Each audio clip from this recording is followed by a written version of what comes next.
Hi, everyone. Hi. It's us. We three. We three. Betsy, Simone, and Kim. And this is episode 15 of Harmony Reads. Okay. Yeah, moving right along. Nice. Yeah. I am so excited for this episode. Oh, okay. I finished Moby Dick. So we're going to talk about it later. We have a particular order in the way that we're going to talk about this because one thing will kind of lead to into another. Simone is also reading Moby Dick, so we had to kind of position that before I talk about my new book I'm reading because I can't help but make references to Moby Dick. Anyway, so we're going to let Simone start today. Okay. And she was reading The Lord God Made Them All. Yep. James Herriot. Yeah. And I finished it. Okay. Yeah. I used past tense. Yep. Yes. I finished it because it was one of those very pleasurable reads. So it has lots of happy stories and, heartwarming Poignant stories, things that make you a little sad sometimes. Yeah.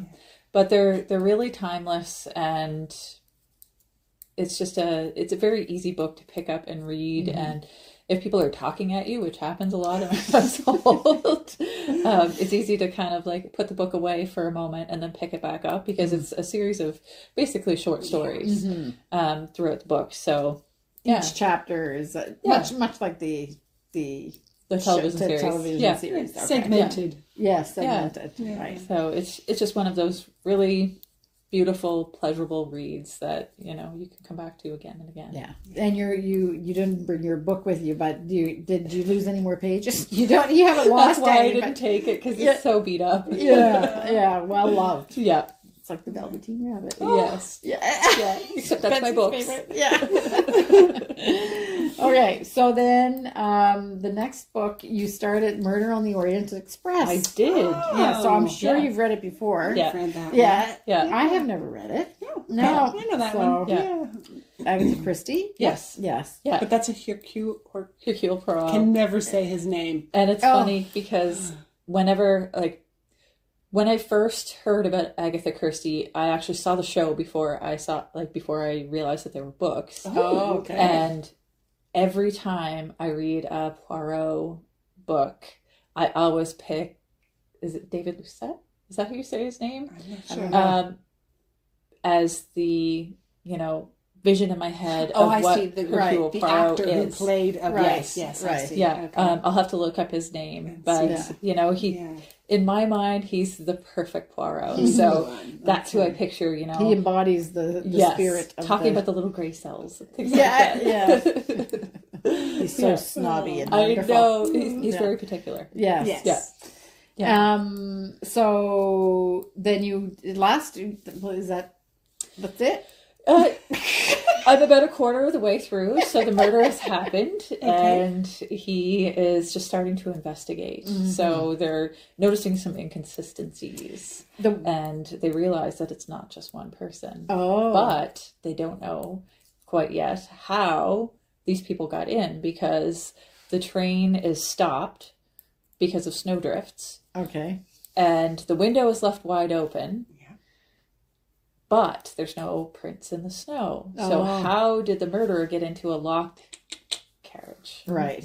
Yeah. So the one thing that I'm sensing from the book I read, and then what you've read, and other ones, we've talked about a couple of them now, is that they don't really make great talking about on a segment like this because they all kind of follow a pattern. Yes. Yeah. So even though the murders are, and that's not to take anything away from the writing or the stories, because they're all great, but you can't talk about how it ends.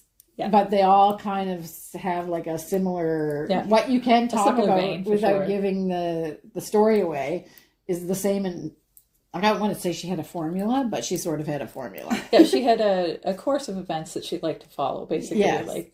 A course of thought that she would like to follow with both Hercule Poirot and with Miss Marple. Yeah. Yeah. And I think that a credit to Agatha Christie is when you're reading them, you still can't figure out who at the end is going to be, but there you are taking on a familiar journey. Yes. But in a different scene. Yeah. And I have chatted with my husband before about it, and I've described it to him in that I've said, she cheats. Yeah. So Agatha Christie will sometimes have the murderer be someone she didn't introduce you to until way later in the book. Yeah. So I often would, even though I still enjoy them and it doesn't take away from my enjoyment, I get a little bit like miffed that I was like, I didn't even stand a chance of solving that one because the murderer came out of nowhere kind of thing. Right. Yeah. Right. But I think there's kind of, with murder mysteries, there's two sort of sides that you want to play with that. Yeah. You want to be able to solve the murder, but you also don't want to be. Right. If you want to be solve surprised. if you can solve it too easy, then you're kind of like, oh, well, what's that the point was of reading the book? Exactly. But that if you like, there's times where I feel a little bit insulted because I had no chance of solving it. Right. So it's this funny balance. Yeah. So, So anyway, like I said, not to take anything away from her because they're great stories. Yeah. And I'm sure that at the time that she was writing, we've talked about this before, is that it was an escape for people and probably having them feel it's like putting on your favorite sweater. Yep. Yes. That's what it's like. Yeah. You want to sit down and feel like you know where you are and who you're with. And exactly. Something that I particularly enjoy about her writing is she's really good at leaving little breadcrumbs. Yes. So you see it after you know who the murderer is. It's like, why didn't I see that? Yeah. Right. Yeah. Okay. And then you have one more book that you're reading. Yeah, I'm still reading Mastery. Yes. And it's, again, a very interesting book. It kind of gives historic figures and gives them as an example of different principles. So the section that I went through recently was a section on Mozart and what made him such a genius. Oh, okay. And also like everything that led up to, him getting into writing operas, which was his real passion. So it is interesting. Yeah. It's a nonfiction and it's basically just a book on how to be a good student of life. Right. Yeah. And it's actually, I don't know if it's because I use my phone as the microphone here, and I don't know if it's because my phone heard that we were talking about it. It showed up in a feed. Oh, that's funny. Yeah, exactly. So I always think, like the conspiracy theory, is it the phone listening to you and you're seeing things, or is it because you've talked about it, you recognize it more? So it might have been it. Anyway, I don't know. Yeah. Who knows? Or if you Googled it to find out the author's name to write it into something, who knows? Yeah, exactly. So anyway, don't write comments about that because we really I should say it's Mastery by Robert Greene. Yes. Anyway, it came up on a list of bestsellers, and it was being reviewed as one of the most important books to read for leaders. Yeah. Okay.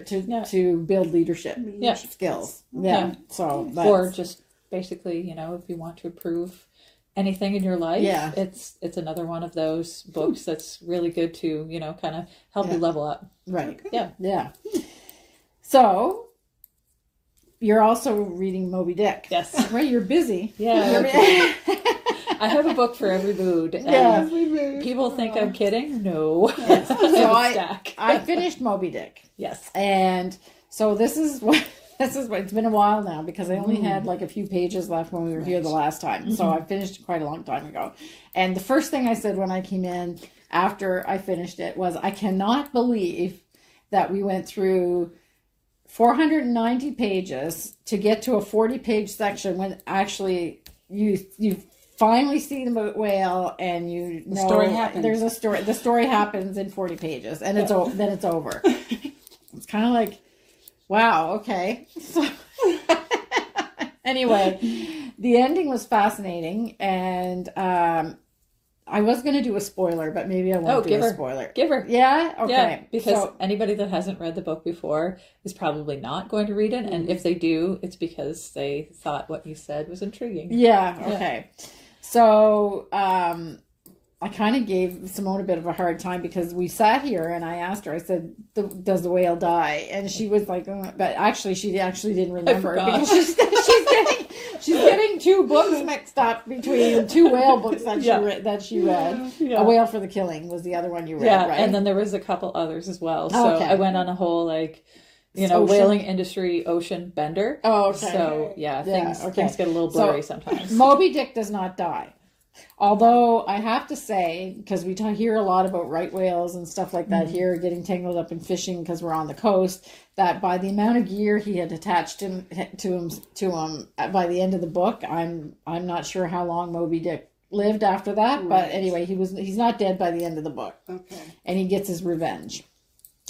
But the amount, so this is a total spoiler alert. Yeah, so, I'm ready. Okay, I'm all in. So that basically the story, which you kind of know at the beginning, even though you don't see much of Ahab at the beginning, is just about what kind of a nightmare it can be for somebody that is so single-minded on revenge that they're willing to risk everything. An obsession.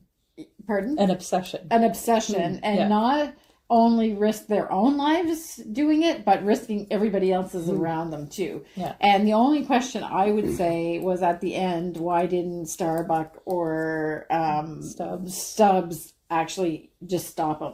Because they knew what was going to happen. They talk about how it's going to end, and then in the end, Moby Dick he kills everybody except for the narrator. Yeah, and the ironic part is, well, I won't tell this part because it was just kind of like the cherry on top. So Herman Melville did a good job about who rescues the one survivor is rescued by somebody that was affected by Ahab's obsession. Oh, okay. Do you remember what I'm talking about? No. Okay. So it was just kind of like the last little twist at the end, like it's just a little twist. So anyway, so you've heard us talking about chapters about the color white, a full chapters about every part of the whale, like the head, the tail, the whatever. It was a full chapter to get to any kind of detail at all. So the next book I'm reading is The Spoon Stealer by Lesley Crewe, who is a woman that grew up in Nova Scotia, so a Canadian writer, and it's my new favorite book. So I feel like anything that came after Moby Dick might have been your new favorite. Well, I love this kind of book, though. And so this is what the cover looks like in The Spoon Stealer. And I can tell you that in this book, a spoon gets stolen before page 7, and the second one is stolen by chapter 2. So Lesley knows what she's about. In that regard, do you regret reading Moby Dick? No. I don't regret it. Like maybe you just feel like Moby Dick was named incorrectly. Well, it should have been the pontification upon a whale. The snack that Ahab was. Yeah. something. It's I'm glad that I read it. So, but it's like you need to be prepared for what you're going to get when you read it. So if this was Herman Melville writing this book, we would have been, see how far I am already? I'm at like quarter of the way through. And, we didn't have to listen about how the spoon came into existence, how they discovered what a spoon would do, all the different kind of metals you could make a spoon or materials, and you go through each one. Or what the psychology might be of somebody that wants to steal a spoon. You didn't have to do any of that. You just get right into the story, and page 7, wham, a spoon is stolen. And you know exactly, you kind of get your first clue then of what's going to happen. I just love this book. I love the character. And you've got to love a woman that lives on her own. And at first it tells you on the back cover that Vera, she's roommates with Vera, and Vera's a dog. But I think it's kind of, I was like, when we first started reading, they talk to each other. And I was like, okay, so it's they're a couple or whatever. So I was like, it's like that book Betsy read. Which one? Yeah, the dog. Yeah. Oh, yeah. You don't realize it's a dog named Fake. Or a dog called Fake. Yeah. Anyway, so it's actually, you forget that it's her dog because the voice that the Lesley Crewe gives to the dog is just hilarious.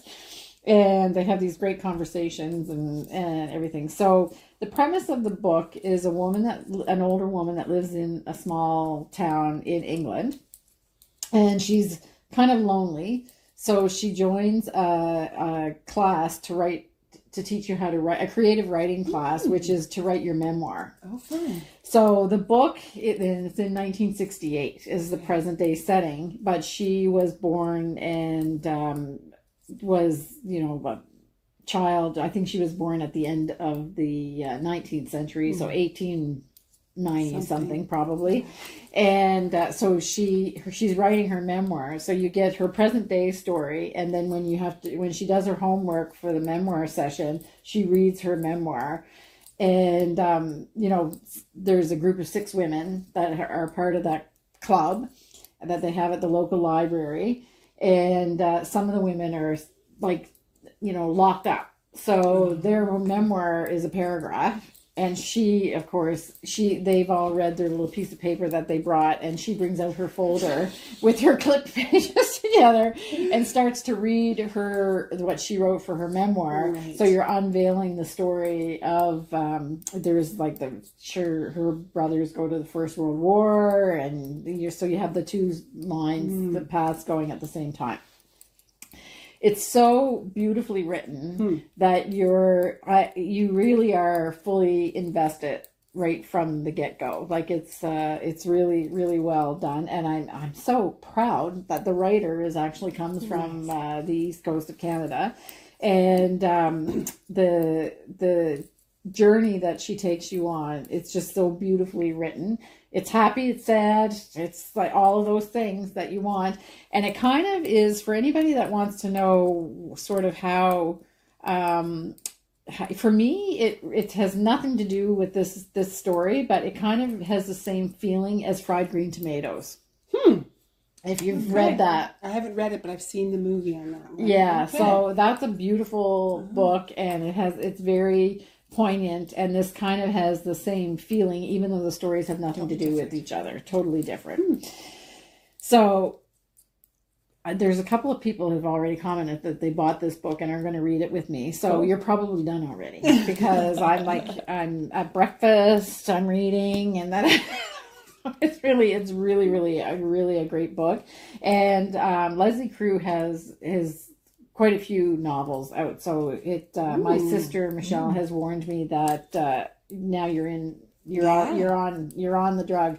I love that though. I love it when you read a good book and then you find out there's more. Yeah, yeah, exactly. Yeah. So I really like it, and it's So I mean, it's the back is Betsy was reading the back. Yeah. So born into a basket of clean sheets, ruining a perfectly good load of laundry, Emmeline never quite fit into her family's rural Nova Scotia farm. So that's the very first line, and that's kind of the first paragraph of the book, actually, too. So anyway, so highly recommending it. I am enjoying it, and what a relief. Then I started this morning. I was getting ready, and I was like, well, I wonder if I should pick another one of the classics to read. What would I do? But I'm just going to enjoy this for a while. Yeah, I'm just going to enjoy this for a while. But I'm going to finish it quickly because I actually only started it this weekend. Because I want to read it too. Yeah, exactly. So I'll pass this one around because I think you'll both enjoy it as well. Sounds great. Yeah. So The Spoon Stealer. And plenty of spoons are stolen. The title is... There's no mystery. Okay, so Betsy, you had I didn't bring it with things. me, but I finished up Rushed Winter, and it didn't end quite the way I thought it was going to. Which is good or bad? I don't know. I'm still unsure. Okay. So it took a turn that I wasn't really expecting, and in the end, essentially, so all along, I never really appreciated or enjoyed the main character. There was the main character story, and then there was the girl who was arranging, or the lady who was arranging the jewelry auction for her. There was a bit of her story, and then there was I think, what was his name? I'm trying to think. Gregory. Okay. Yes, was the other story. And we were bouncing back and forth between present and past. So Gregory and Drew were in present time, where the main character, and her name is totally slipping my mind. That's terrible. Anyway, where the main character is an elderly lady who is the retired ballerina. And then the other story is her past, and kind of centering around her marriage and that relationship in Soviet Russia. and trying to kind of cope with that. And I never really liked her from the very beginning.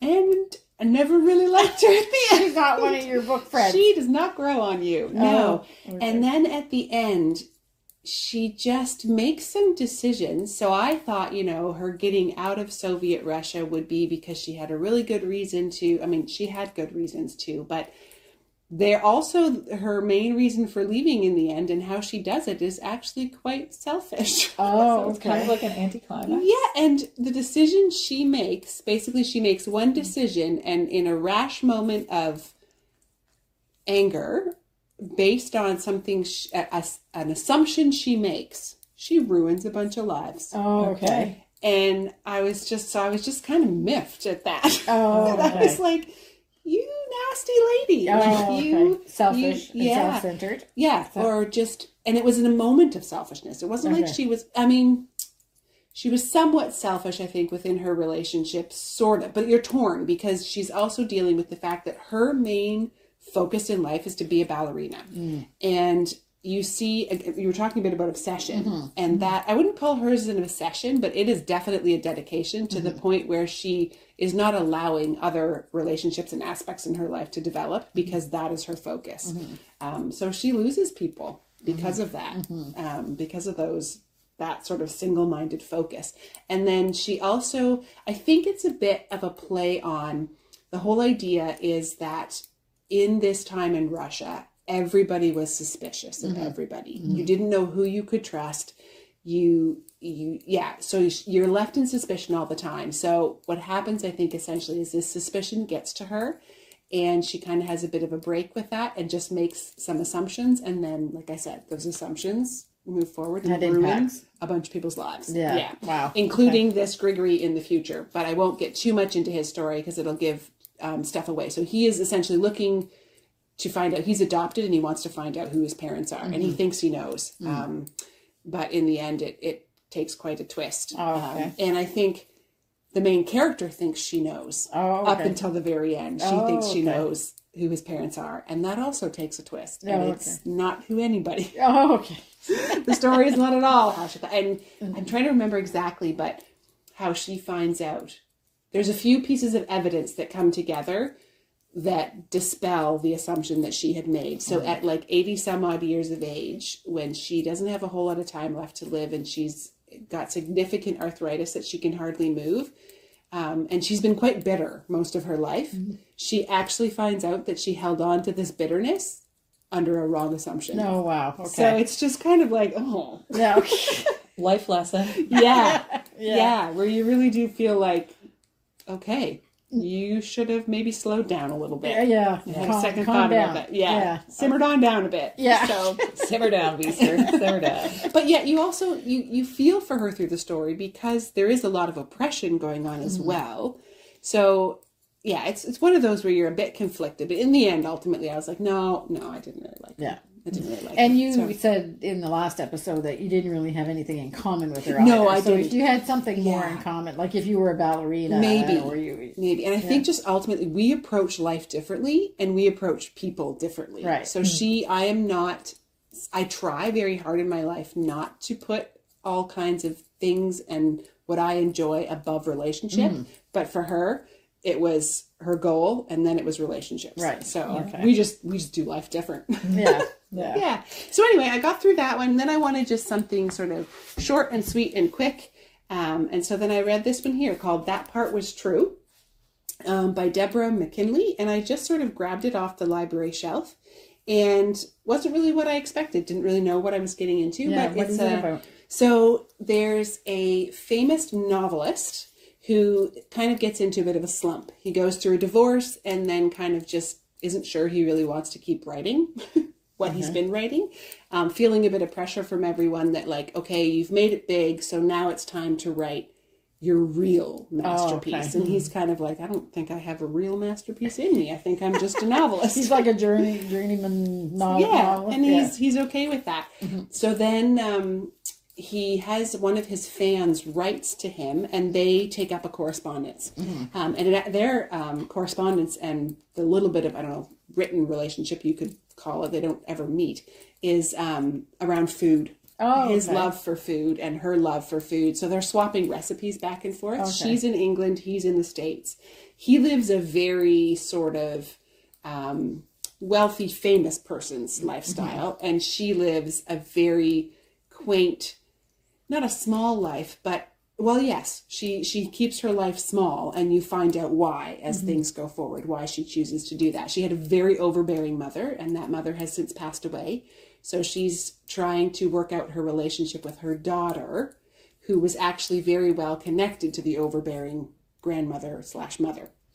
So it's all about like relationships and how that works. And then he writes to her about his casual relationships, his less casual relationships, and she's not really sure how she feels about that part of his life, like that he's so casual about some of these girlfriends he has.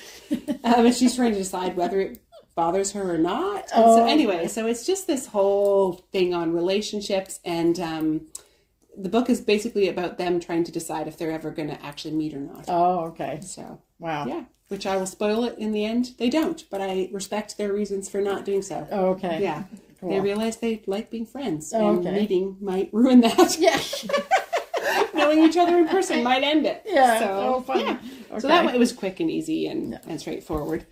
So this one I felt kind of like watching a sitcom or a everyday run-of-the-mill TV show. And this is more like, this is more like watching a drama. Oh, okay. Yeah. So this one's called The Night Stages by Jane Urquhart. And I really like her as an author, but I haven't read one of hers in a while, and I forgot how kind of artistic and poetic some of her stuff can be. So she is also a poet, and she has written a book of poetry or more than one book of poetry. And that seeps into her novel writing. So, and is that good? Or does it make it harder to read? It makes it that I need to be more focused. Okay. Like Simone said, it's not like I could get interrupted reading this one and it's not a problem. Right. It doesn't matter. You don't lose your train of thought. This one, there's times where I would be reading and I'd read a whole page or two and I was like, had to mentally check.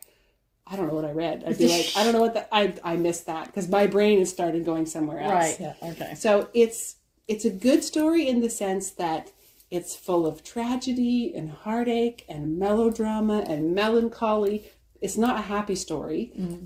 You're following 1, 2, 3, 4 or 5 different people's lives that are all connected in the end. What does the title refer to? Potential. It might be. Is it the name of a mural that was painted in the Gander airport in Newfoundland? Okay. I think. So she flew airplanes through the war. Okay. And then this is her here's her life after the war. And basically she kind of never finds her footing after that because she got to be a pilot. Pilot and had this kind of great career. And then the war ended and the women were expected to just go back to being women at home. And that wasn't really her style. So, so it's a couple of relationships that she goes through.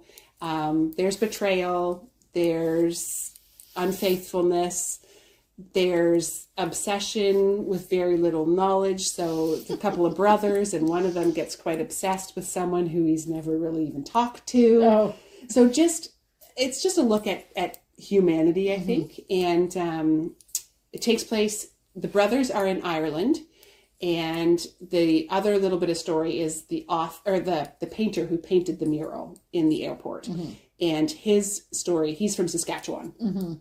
So you're kind of bouncing back and forth between these two continents. She is in an airport the entire time. Oh. She never leaves. I mean, you hear stories of her life otherwise, but while the book is happening, she's in the airport waiting for the fog to clear. Oh, okay. Yeah. That could be a long time. Yeah.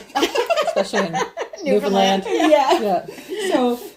So it's kind of her sitting in the airport thinking about her life and remembering the stories that she's been told about these two brothers. So in the last episode, you said you've read all of her other books. I have. So is this kind of... It is still in the same stylistically still the same. Yeah. I think I just... so I read most of her stuff while I was in high school and a little bit later and taking like creative writing courses and maybe just spending more time feeling a bit more like highfalutin about my reading and my writing. Oh, okay. So I've been reading some more, I don't know, what you might call mainstream novels. Right. And so it takes a little bit of practice to get back into the more artistic reading. Yeah. So, yeah, but it's good. I'm enjoying it, but I wouldn't say it's like a page turner, spellbinding kind of thing. It's more like you're enjoying art. Oh, okay. Yeah. Okay. Classical art. Yes. Or classical music. Yeah. Well, maybe. Yeah, but not quite Moby Dick. No, we don't go that well, far. That's a whole other thing. But I'm really sure nobody is ever going to read Moby Dick again after they listen. But I have to. I can say all of those things, and then I have to say that I'm not like disappointed that I read it. It's an experience. It was an experience. Yeah. What I don't get is why you would read it more than once. You go back to it. Yeah. Sometimes you just want to be transported to a different time. It does do. It's very immersive. Yeah. That is true. That is true. I should say in this one, so the brothers are in Ireland, and so there's getting all these location names. Oh, okay. That makes me stumble. Okay. Because they're Irish names, and I don't know how to pronounce some of them. Even the names of some of the townspeople that they run into, I'm like, I don't know what that name is. So I'm making up names for peoples and places. Okay. Because I was just going to say, do you find that when that happens, when you're reading a book like people's names and stuff like that, that if you don't actually mentally say them in your head, you just skim over them because you can't pronounce it? It actually keeps it hard to keep track of them, doesn't it? Yeah, and it's funny because that was my main problem with reading fantasy, because they have such strange names for the characters. And a lot of them are like, I can't figure them out in my head. Right. So it's hard to get into a book when you can't say their names in your head. Yeah, exactly. Yeah. I found that too. And it was kind of the same way as with Moby Dick, actually, because nobody has like a normal name. No, like Starbuck. Yeah. What's the... And Starbuck makes me giggle. Parisy, or the sailor that actually gets wrapped around Moby Dick. Like you can't talk about them because you can't. I mean, Ahab obviously and Ishmael, because those are whatever. But the rest of them, all the sailors that have and like the blacksmith and the carpenter, and that have pretty significant roles in them, but you can't pronounce any of their names, so you just kind of glaze over them. Starbuck always makes me giggle because there's a character in Battlestar Galactica. Yeah. Which is a sci-fi TV series. Right. So it's like, what are you doing on a whaling vessel? Yeah. Or isn't Starbuck, is he not one of the characters in Toy Story? No. Is that the no, it's Buzz Lightyear. Yeah. Starbuck. But there was somebody, it was Battlestar Galactica. It was Battlestar Galactica that has a so Starbuck. that's what, okay. Yeah. So I found an example of the one name. So it is spelt, where did it go? TADHG. Oh, okay. So I don't know. Maybe if one of you could somehow tell us what that is. So I just call him Tad. Yeah. Jennifer Beal could tell us. Yeah, I know. Yeah. So that's what I do. I'll just shorten it to something I can pronounce. So most of the names, I mean, we've got Kieran, we've got Kirby. So the names of the main characters, at least, I have no problem with. Yeah. Right. Some of the secondary characters I struggle with. And then definitely the locations. I wouldn't even know where to begin on some of them. Yeah. They're just little... Hamlets in Ireland, all through the mountains. Right. And with Gaelic names. With Gaelic names, yeah exactly. Okay. So I don't know what I'm going to read next, because... You're going to be done. This one pretty quickly. Yeah, I'm going to be done quickly. But I did... I don't even know if I want to say this or not. I did buy another book when I went to get this, and it's I bought it because I was fascinated by the cover, because it's red satin, and it's The Art of War. Have you read that? Like the Sun Tzu book? Yes. Yes. Have you? Yes. Okay. Yeah. So I have that. That is good to read in little chunks and then just think about. Yeah, exactly. Simone's like, okay, Kim. It's not a big book. No, it's slim. It's really slim like that. Yeah. But it had this beautiful satin cloth cover with gold. Mine is not like that. Mine is just a cheapy little. Yeah. Yeah. Well, I mean, there's thousands of different publications of it because it was like written. Thousands of years ago. Yeah, thousands of years ago. And it used to come up a lot at work when I was working in the corporate whatever. So the reason why I didn't want to say it is because it is started out as a book about how to win a war. Okay. Literally. Yeah. But it has now been by osmosis taken into the corporate world for competition. Yeah. So that is so far away from my life now that I was, I don't know why I was intrigued. So I can. There's just something about it. Yeah. Maybe you'll read it and it'll actually be a bit of a nostalgic thing for you and like a relief to know you're not there. Yeah. Yeah. Well, I remember it's dry reading. Okay. Yeah. It is dry reading, but it makes you think because you'll be going around your day doing things and then something will happen. You're like, yeah. It's kind of like the Tao. And it's the same thing. Yeah. And for me, that kind of, there was somebody in particular that would always be quote from The Art of War. And it was never, I was always like, you completely missed the point of life. Like it was really because they just wanted to quote Sun Tzu because it was a big deal. It sounds partly that, but also because when you're so obsessed with winning that so at some point in business you have to be successful. Yes. So I mean there's that, but killing your competitors I'm so far away from that kind of that, which is probably why I left in the first place. Is because that's just not me. Like I was like, you're more interested in can't we all be friends? All working together. Yeah. Everybody will win. Let's just have a nice big knit night. Yeah. So it's but I don't know why I picked it up. So I'm sure that when I read it, there's some place back in my lizard brain that's like saying like maybe this is the right time to look at it or whatever, because I was like railing against it when it was actually being fed to me. Yeah. Now it's your choice. Yeah. So it's weird. Yeah. I kind of going through kind of a process in my head about why I even wanted it. Yeah. Yeah. That's interesting. I've run across that before with books too that are like made such a big deal about that. You don't want to read them just because you're like, or you read them and you're like, or you read them and I go, did we read the same book? I don't understand. Yeah, I agree. I'm sorry. I did not think this was as big a deal as you all think it was. Yeah, because this has been built up. Like Zen and the Art of Motorcycle Maintenance was one of those for me. Because I read the book and I'm just like, why is this so popular? Yeah. You know what I mean? Like I was baffled after I finished it. And you have to realize the time when it was being quoted to me all the time. So it's like the 80s and the 90s. Yeah. Not my 90s the mostly, I guess, when it was all just about, winning at any cost and like market share and all of this. And it was a very testosterone fueled environment. Oh yeah. Yeah. Which is saying a lot because I worked in a cosmetic company. Yes. So anyway, which was also just a little tiny bit of a thorn in my side that it was so testosterone heavy. Yeah. When it should have been women, that should have been.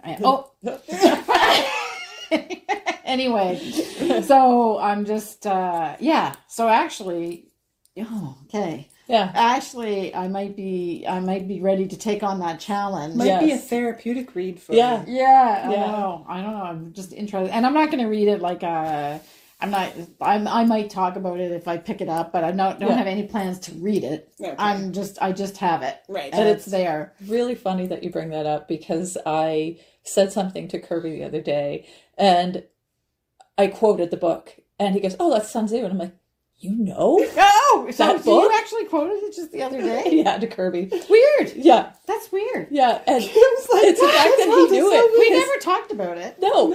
Oh. Do you quote it often? No. Okay. But this was just one of those really funny things because I had read the book a while ago and then I was reading another book and there was a quote in that book from Sun Tzu And then there was a practical application to my life. Yeah. And I mentioned it to Kirby, and he goes, "Oh, Sun Tzu." And it's just like... And then I just bought the book. Yeah. It's There you go. Serendipity. It's weird. Yeah. It's weird. Okay. So now you're going to get like Sun Tzu quotes on your phone. Oh, okay. Yeah. Anyway, I'm just for me, it's kind of like, I'm secretly smiling at myself because I bought, like, it's hard to describe why when I bought it, I was like, It's a guilty pleasure. well, I was like, yeah, I'm going to read this. I'm going to read this when nobody's telling me that I have to. Yes. I've read a couple things, like not books per se, but just different like quotes and stuff like that lately that I knew some of them by heart. Yeah. But I read them, but with a different perspective, and they don't even mean the same thing as what I thought they meant when I read it. And this is where I think this is the journey that I'm going on right now about this. Like, so it was like, it was funny because I just read this passage and I was like, I always thought that meant something else. And what I thought it meant was literally what it meant. But now with a different perspective, it has a completely different meaning to me. Shrek had it right. Layers. Yeah. Because the Tao Te Ching is the same way for me, where like I'll read it and I'll mull about it and then it'll make sense. And then 3 years down the road, that thought will come back to me, but it's something entirely different, even though it's the same words. And actually, it was really funny because I also own Eat, Shoots, and Leaves. I don't know. Do you know that book? I don't know that one. Eat, Shoots, and Leaves is a book that has a cover. I don't know that I'll be able to find it because it's in a box somewhere because of the house renovation. But the name of the book is Eat, Shoots, and Leaves. The picture on the cover is a panda bear eating leaves. Okay. So eats shoots and leaves. So he eats the shoots and leaves, bamboo shoots, or shoots somebody and leaves. And it's all about grammar. It's a grammar book. Okay. And so it was very popular when I bought it because it's literally a grammar book. Right. That ended up on the number one in the bestsellers list. Yeah. Because of the grammar. That sounds like something that would be up Willow's alley. Oh, is because that right? she loves puns. Yeah. And it's all Word about the play. placement of the commas. Yes. So I read some passages that were like written like a long, long time ago and would have been interpreted and they were written out. Yeah. And now if you just move the commas, it means something completely different. Yeah. And I was like, maybe they had their commas in the wrong place. That's possible. We had grandma for dinner. Yeah. So they interpret it from, when the time that they interpreted it, but maybe they just had the punctuation wrong. Yeah. So you never know. Yeah. Anyway, we digress. Yes. Especially me. So, what's a podcast without a good tangent? Yeah, exactly. Yeah. So I think that's it for this week, unless anybody has anything else. What are you going to read next? I don't know. Because you're going to be done. Oh, well, I'm going to be finished in this in time for you to read it for the next. Maybe. I don't know. We'll see. I have some other things sitting around the house that I had some guests this summer who just left stuff behind. Okay. So I might try that. Or I might pop back into the library. I need to get my skates sharpened, and it happens to be right next to the library. Okay. Life just sort of brings books my way. Yes. You'll see what floats in on Exactly. the tide. Yeah. Yes. That's right. Hopefully not Moby Dick. Yeah, exactly. I'm not reading Moby Dick. Yeah. Oh, my work here is done. No. No, really. Anyway, great. So we'll say goodbye here. And if you're just reading the Harmony Reads podcast, we'll see you in 2 weeks' time. But if you're watching the Knitting and Crochet podcast, we'll see you next week. Bye. Bye-bye. All right.